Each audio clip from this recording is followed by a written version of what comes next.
السلام علیکم ناظرین، آپ دیکھ رہے ہیں عبدالقرمحمدی چینل۔ قاری خبیر محمدی صاحب ہمارے ساتھ موجود ہیں۔ سب سے ایک کوشچن کریں گے۔ السلام علیکم۔ وعلیکم۔ سب کسی بندے پر جادو ہو تو اس پر کون سی علامات ظاہر ہوتی ہیں؟ بسم اللہ الرحمن الرحیم۔ اسامہ صاحب، جس بندے کے اوپر جادو ہوتا ہے نا، اس کے اوپر 4 قسم کی علامات ہوتی ہیں۔ تو جادو جو ہے یہ برحق ہے۔ سورہ بقرہ کے اندر اللہ تعالیٰ نے اس چیز کو ارشاد فرمایا ہے کہ جادو ہو جاتا ہے۔ سورہ بقرہ پہلے پارے کے شروع میں وَمَا هُمْ بِضَارِّينَ بِهِ مِنْ أَحَدٍ إِلَّا بِإِذْنِ اللَّهِ، یعنی کہ کوئی کسی کو نقصان نہیں پہنچا سکتا مگر اللہ کے حکم سے۔ تو اللہ کی طرف سے اگر کسی کے اوپر یہ پرابلم ہے، ہونی ہے، تو ہو سکتی ہے۔ اور اسی طرح نبی صلی اللہ علیہ وسلم کے اوپر جو جادو کا مسئلہ بنا، وہ بھی اس کی دلیل ہے۔ اور اسی طرح جادو کا معاملہ ہو جاتا ہے۔ تو اس کی جو علامات ہیں، وہ جو علامت میں سے ایک علامت یہ ہے کہ عصر کے بعد جادو والے مریض کو گھبراہٹ شروع ہو جائے گی۔ تو یہ معاملہ اس کا رات گئی تک رہے گا۔ اور اسی طرح جس کے اوپر جادو ہوتا ہے، اس کے کندھوں اور ٹانگوں کے کھچاؤ اور درد کا مسئلہ بھی ہوتا ہے۔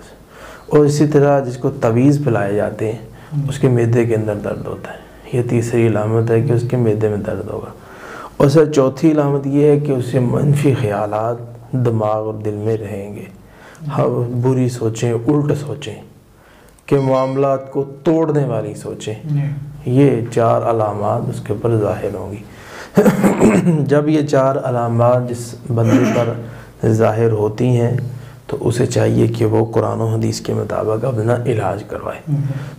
ہر روز وہ یہ کام کیا کرے کہ صبح اور شام ادھر سے سورج نکلنے سے پہلے، ادھر سورج غروب ہونے سے پہلے، قبل طلوع الشمس و قبل غروبہا، نکلنے سے پہلے اور غروب ہونے سے پہلے 7 بار درود ابراہیم پڑھے، اور اسی طرح 7 بار سورہ فاتحہ، 7 بار آیت الکرسی، 7 بار اس کے ساتھ سورہ بقرہ کی دونوں آخری آیتیں، سورہ یونس کی 85-86 نمبر آیت، اور سورہ اخلاص، سورہ فلق، سورہ ناس، اللہم انا نجعلک فی نحورہم ونعوذ بک من شرورہم پڑھ کے، تو وہ بندہ جو ہے وہ اپنے سامنے پانی، تیل اور بیری کے پتے، 3 چیزیں رکھ لے، تینوں پہ دم کرے، پانی پیے، تھوڑا سا پانی رکھ لے، اس میں بیری کے پتے ڈال کے اسے گرم کر کے نہائے، اور اسی طرح تھوڑا سا پانی رکھ لے اس میں سے بھی، اور جو وہ رکھا ہوا ہے اگلے دن اس میں اور ایڈ کر کے اس میں پھر دم کرے۔